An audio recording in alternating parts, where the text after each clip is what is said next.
अंततः हम टांडा फाल में चले आए। टांडा फाल भी बरकछा इलाके से निकलने वाली सड़क से 7-8 किलोमीटर दूर, कम से कम 3 किलोमीटर तो पहाड़ी सड़क है और उसके पहले 4 किलोमीटर ग्रामीण सड़क है। और वो मिर्ज़ापुर हाईवे में जाके मिलने वाली सड़क में से जब कटना होता है बाईं तरफ, तब टांडा फाल के लिए आते हैं।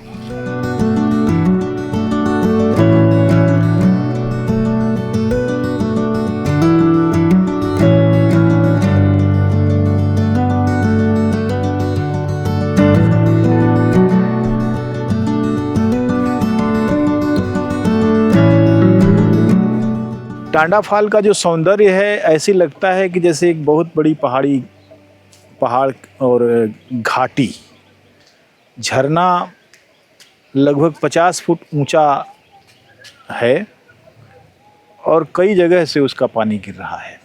कई जगह से लोग नहा रहे हैं और कुछ लोग नीचे उतर गए हैं। इस तरह के खतरे भी रहते हैं ऐसे में कि जान चली जाए या हाथ पांव टूट जाए, क्योंकि स्लीपरी है और उस पर काई लगी हुई है।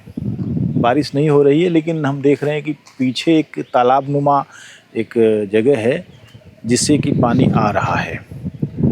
तो टांडा फाल के बारे में मैं चाहूँगा कि संतोष देवगिरी, जो कि यहाँ के पत्रकार हैं, वो आएँ और बताएं, क्योंकि संतोष देवगिरी इस जगह पर कई बार आ चुके हैं और वे जानते हैं कि जो प्राकृतिक दरियाँ और प्रपात हैं उनकी क्या अहमियत है। अभी टांडा फाल को हम लोगों ने देखा कि विंडम फाल के मुकाबले थोड़ा साफ़ सुथरा सा लग रहा है और अधिक माने आगे व्यापक मैदान है और तमाम सारी चीज़ें हैं। तो संतोष,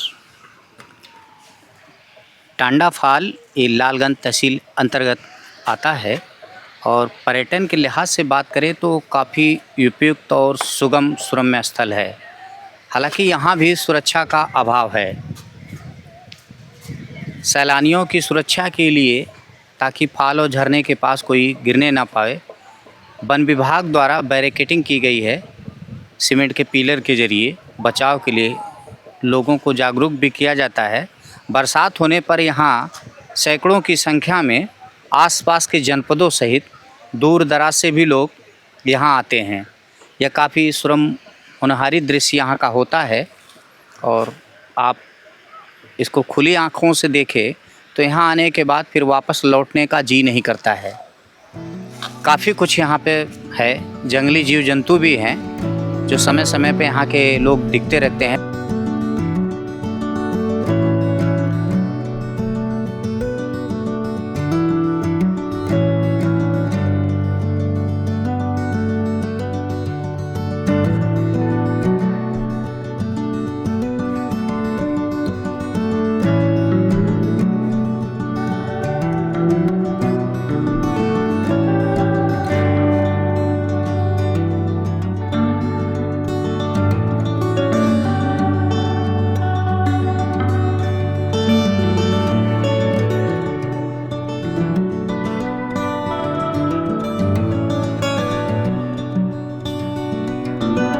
पूर्व में यहाँ कुछ घटनाएं भी हो चुकी हैं जिसकी वजह से लोगों में डर भय बना रहता है और यहाँ सुरक्षा का अभाव भी दिखता है।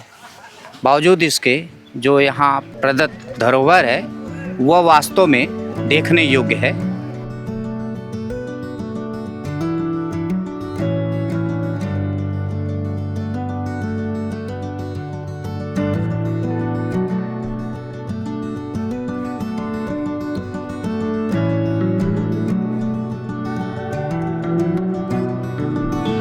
यह फाल एक तरह से क्या है, एक नदी आते आते घाटी में जब गिरने लगती है तब यह फाल या ऐसे प्रपात बनते हैं। विंडम फाल को भी हम देखते हैं तो एक नदी जो है आते हुए वो पहाड़ से नीचे गिरती है, पत्थरों को काटती हुई और फिर अपना रास्ता बनाते हुए आगे चली जाती है। इस फाल को भी हम इसी रूप में देख रहे हैं। पीछे जो पानी जमा है हमारे बाईं तरफ, हम फिलहाल वन विभाग के स्टोर की छत पर खड़े हैं। बाईं तरफ हमारे यहाँ से आगे तालाब नुमा जगह दिखाई पड़ रही है, तालाब जैसा दिखाई पड़ रहा है और वहाँ पानी जमा है। संभवतः यह पानी वहीं से आ रहा है और फिर ये प्रपात के रूप में यहाँ गिर रहा है। नीचे एक नदी है, नदी की घाटी है और वो दूर तक चली जाती है। हम लोग मिर्ज़ापुर के मुकाबले लगभग 150 फीट ऊपर हैं यहाँ पर, तो मिर्ज़ापुर के लेवल में जाके गंगा में मिलने की स्थिति में यह नदी लगातार नीचे नीचे होती हुई गंगा में जाके उसकी किसी सहायक नदी में जाके मिलती है। इस नदी का एक बड़ा फ़ायदा यह भी है कि ये सिंचाई के लिए लोगों को, किसानों को पानी मुहैया करती है और तमाम सारी चीज़ें हैं। लेकिन हम तो इस तरह की चीज़ों को देखने के आदी हैं जहाँ आनंद आए, जहाँ अच्छी चीज़ें लगें। लेकिन हर चीज़ का महत्व ज़िंदगी के अगर बरक्स देखा जाए तो बहुत बड़ा है। घूमना भी ज़िंदगी के बरक्स से एक बड़ी महत्वपूर्ण चीज़ है, महत्वपूर्ण घटना है, महत्वपूर्ण दिनचर्या है। और देखना भी है। जो तमाम सारे लोग यहाँ दूर दराज से आते हैं, निश्चित रूप से वो अपने मन को थोड़ा तरोताज़ा करने के लिए यहाँ आते हैं। तो ऐसी बहुत सारी चीज़ें हैं यहाँ पर जो प्रकृति ने दे दी हैं। यहाँ प्रकृति ने लंबे समय में इसको सिरजा है। वन विभाग ने बहुत सारे पेड़ पौधे लगाए हैं, तो लगता है हरियाली है चारों तरफ।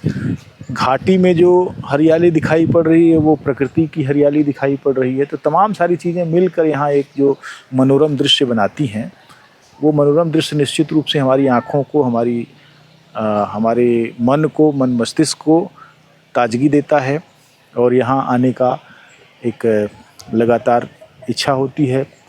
दूर दराज कुछ गांव दिख रहे हैं और उन गांवों की खेती दिख रही है। ऐसा नहीं लगता है कि एक ऐसी जगह है जो औरों से और जगहों से अलग हो। ये आम जगहों की ही तरह लग रही है, क्योंकि इसमें तमाम सारी चीज़ें ऐसी हैं जो खेती किसानी से जुड़ी हुई दिख रही हैं।